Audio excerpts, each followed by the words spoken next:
As crônicas medievais dizem que 187 mil guerreiros muçulmanos marcharam para as montanhas das Astúrias e foram destruídos por um punhado de refugiados escondidos numa caverna. A historiografia moderna diz outra coisa. O confronto real foi muito menor, algumas centenas de cada lado. Uma emboscada num vale encaixado. Uma força de cobrança de tributos que subestimou o terreno e pagou o preço. As duas versões têm algo em comum. Nenhuma delas explica sozinha por que aquele confronto, naquele vale específico, virou o ponto de partida de 8 séculos de reconquista e, no fim desse processo, de Portugal. Neste vídeo, você vai ver o que realmente aconteceu em Covadonga, quem eram os homens dos dois lados, o que levou Pelágio a escolher aquele terreno para fazer sua última aposta e por que a batalha que as crônicas transformaram em milagre foi, na prática, mais inteligente do que sagrada. Saber disso não tira nada da importância do que aconteceu ali, porque o que nasceu em Covadonga não foi uma vitória militar, foi uma ideia. E ideias, quando chegam na hora certa, mudam tudo. Covadonga não foi escolhida por acaso. Pelágio, o nobre visigodo que recusou a submissão e se tornou o ponto de agregação dos refugiados dispersos pelas serras cantábricas, precisava de um lugar onde a desvantagem numérica deixasse de importar. E encontrou esse lugar nas montanhas das Astúrias, num vale encaixado da bacia do rio Sela, cercado por desfiladeiros, encostas íngremes e passagens estreitas. A região fica numa área de picos elevadíssimos, cortada por rios de corrente rápida e por gargantas onde dois homens lado a lado mal conseguem passar. O terreno baixo encharca com facilidade nos meses de inverno e primavera, transformando qualquer avanço em lama, pedra solta e cansaço. Na encosta do vale, havia uma gruta aberta na rocha calcária. Séculos mais tarde, a tradição cristã transformaria aquele lugar no grande santuário mariano de Covadonga, mas já no século VIII, o local era visto como um ponto de forte carga simbólica e religiosa. Para os refugiados visigodos e para os astures locais, aquele era um espaço que merecia ser defendido. A escolha daquele ponto revela que Pelágio entendia algo que Alcama, o oficial muçulmano encarregado de cobrar tributos e reafirmar a autoridade islâmica sobre as populações do norte, provavelmente subestimou. Num vale assim, números não são vantagem. Cavalaria não consegue manobrar com liberdade. Formações compactas perdem coesão em encostas irregulares. A superioridade militar que funcionava nas planícies do sul da península se tornava naquele espaço encaixado um peso morto. O que Pelágio tinha eram homens que conheciam cada curva do terreno, refugiados visigodos que haviam passado anos nas serras e astures locais, para quem aquela geografia era tão familiar quanto o interior da própria casa. A crônica de Afonso III, redigida no final do século IX na corte asturiana, descreve Pelágio retirando seus homens para a caverna e organizando a defesa a partir dali. A distância temporal entre os fatos e o documento obriga à cautela sobre os detalhes, mas a lógica militar da escolha é sólida independentemente da fonte. Quem defende um ponto fixo em condições difíceis força o atacante a entrar no combate em circunstâncias que ele não controla. Alcama sabia, muito provavelmente, que avançar para aquele vale era arriscar uma emboscada. A questão é que não avançar também tinha um custo, e esse custo, do ponto de vista do poder omíada, era politicamente inaceitável. Para entender por que Alcama avançou mesmo diante de condições desfavoráveis, é preciso entender a posição em que ele se encontrava. Fontes posteriores situam uma autoridade muçulmana instalada na região de Gijón, ou em outra área do norte asturiano, o que mostra que o domínio islâmico havia penetrado muito mais fundo na região do que os refugiados provavelmente imaginavam. Alcama estava subordinado a essa autoridade e sua missão tinha uma lógica administrativa clara. A recusa de Pelágio em pagar tributo não era apenas um problema fiscal, era um precedente. Se uma comunidade de refugiados nas montanhas conseguisse rejeitar a autoridade do poder omíada sem consequências, outras comunidades dispersas pelo norte fariam o mesmo, e o controle sobre aquela faixa de território, já frágil, desmoronaria por completo. Deixar Pelágio sem resposta era, portanto, politicamente impossível. Alcama avançou. O que as crônicas acrescentam a esse avanço, e que raramente aparece nos resumos populares sobre Covadonga, é a figura do bispo Opas. As crônicas asturianas dos séculos IX e X, especialmente a crônica de Afonso III, apresentam Opas como membro da família de Witiza, ligado à linhagem que teria traído Rodrigo no Guadalete. Opas teria acompanhado a força de Alcama não como combatente, mas como negociador, enviado para convencer Pelágio a se render sem batalha, argumentando que resistir era suicídio e que a submissão garantiria a sobrevivência do grupo. A historicidade exata do episódio é discutível, mas a lógica é plausível. Usar um bispo cristão ligado à velha elite visigoda para persuadir refugiados cristãos a depor as armas era uma estratégia que encaixa bem na política do período. Pelágio recusou, e foi essa recusa que fechou todas as saídas diplomáticas e tornou o confronto inevitável. Se está gostando dessa história, deixa o like no vídeo e escreve nos comentários uma palavra só: rendição ou resistência? Quero ver de que lado está o público deste canal. Alcama organizou o avanço para o vale. O que encontrou ali não foi uma defesa improvisada de homens desesperados. Foi um espaço que transformava cada passo numa desvantagem acumulada. E quando a força muçulmana entrou no desfiladeiro que levava à caverna, a batalha que ninguém havia planejado como símbolo começou a tomar a forma que a história nunca mais esqueceria. O que aconteceu em Covadonga, provavelmente entre 718 e 722, com a tradição oscilando entre datas diferentes sem consenso absoluto, não foi uma batalha no sentido clássico do termo. Não houve duas linhas de infantaria avançando uma contra a outra em campo aberto. Não houve cavalaria em formação. O que houve foi uma emboscada cuidadosamente montada num espaço que Pelágio escolheu precisamente porque anulava tudo o que Alcama tinha de vantagem.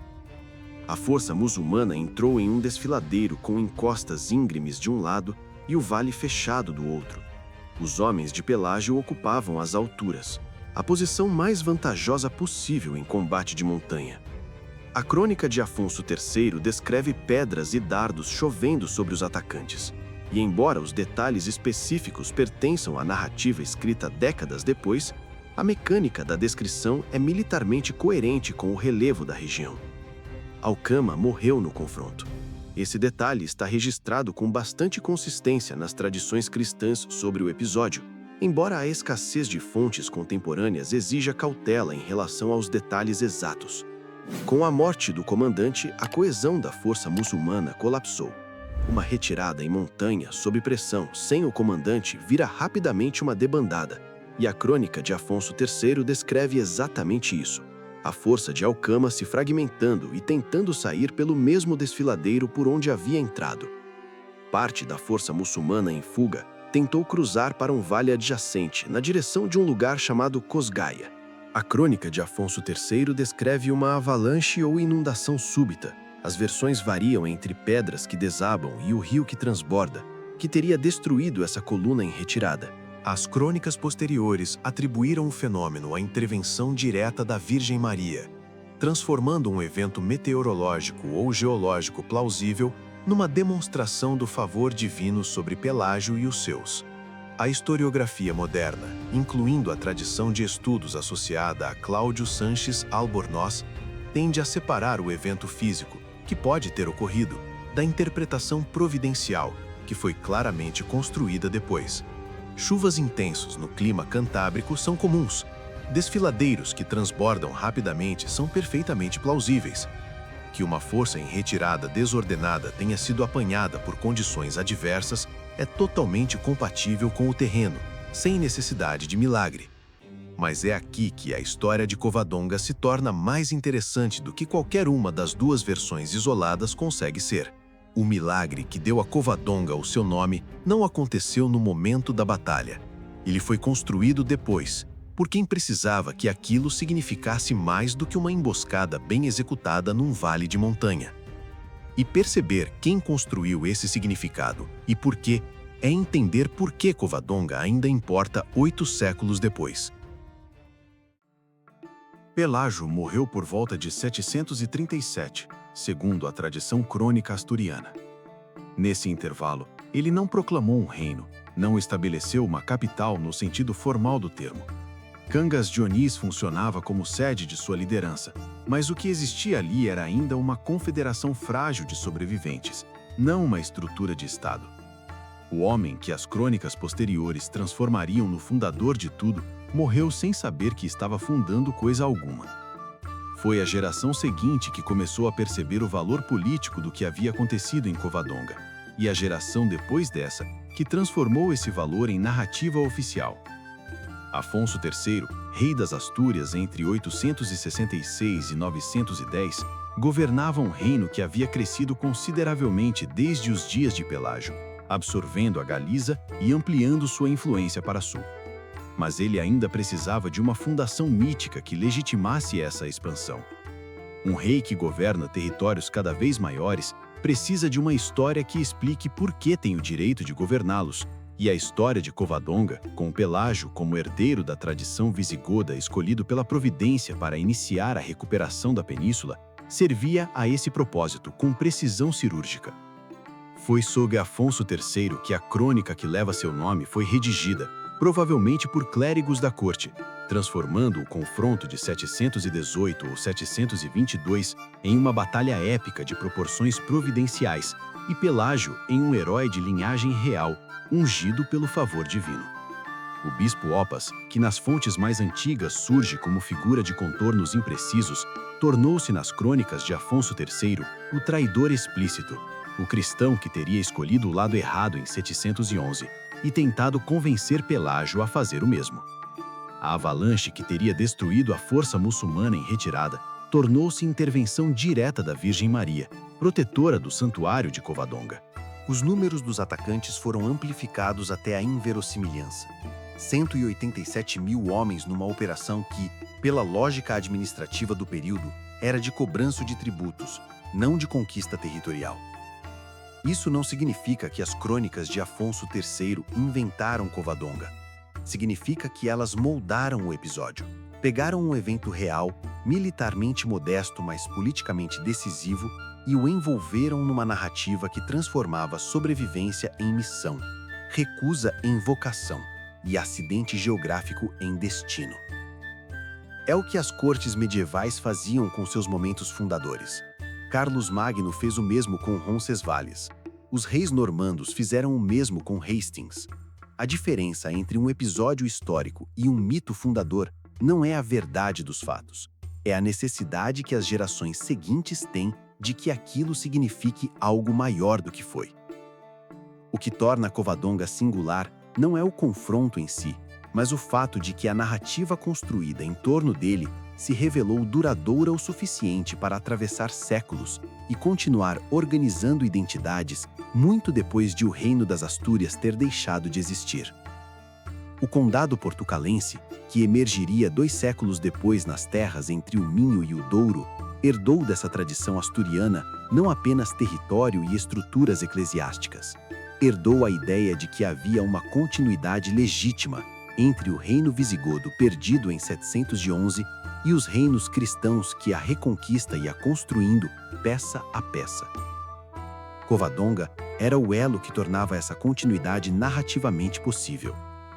Pelágio não fundou Portugal, mas sem a memória de Covadonga, sem o significado que a corte de Afonso III lhe atribuiu e que as gerações seguintes transmitiram, a legitimidade que os condes portucalenses reivindicariam séculos depois teria muito menos onde se ancorar.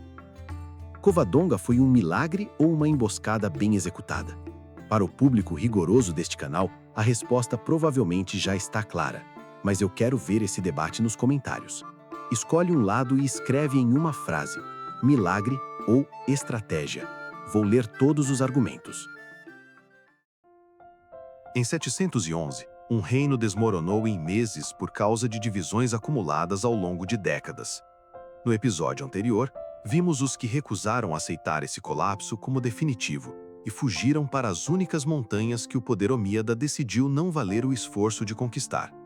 Neste vídeo, chegamos ao momento em que a fuga terminou e a resistência começou a tomar forma. Covadonga foi isso, o ponto em que fugir deixou de ser opção e enfrentar passou a ser a única saída disponível. Não foi planejada como símbolo, não foi executada como gesto fundador. Foi uma emboscada num vale encaixado, liderada por um homem que precisava vencer aquela batalha específica para que o grupo que liderava sobrevivesse mais uma estação. O significado maior veio depois, construído por gerações que precisavam que aquele momento significasse mais do que a soma de suas partes. E significou. Durante 8 séculos, a memória de Covadonga funcionou como argumento, a prova de que a perda de 711 não era irreversível, de que havia uma continuidade entre o mundo visigodo destruído no Guadalete e os reinos cristãos que avançavam palmo a palmo para sul. Sem esse argumento, o condado portucalense teria muito menos legitimidade para reivindicar o que reivindicou. Sem o condado portucalense, não há Afonso Henriques. Sem Afonso Henriques, não há Portugal. A cadeia é longa, e cada elo dela começa em um lugar específico. Este começa em um vale das Astúrias, numa caverna que se tornaria santuário, com um grupo de pessoas que chegou ao fim do território disponível e decidiu que parar ali era melhor do que continuar correndo. Se você assistiu os 3 vídeos sobre os visigodos aqui no canal, conheceu mais 3 momentos que tornaram Portugal possível antes de Portugal existir. A traição que abriu a porta em 711, a fuga que preservou a semente nas montanhas e a batalha que transformou essa semente numa ideia capaz de durar séculos. Essa é exatamente a história para a qual este canal existe. E se este tipo de conteúdo faz sentido para você, o like ajuda muito a levar o vídeo adiante para mais pessoas. Aproveita e inscreva-se no canal, pois ainda temos muita história de Portugal para contar. Até o próximo vídeo.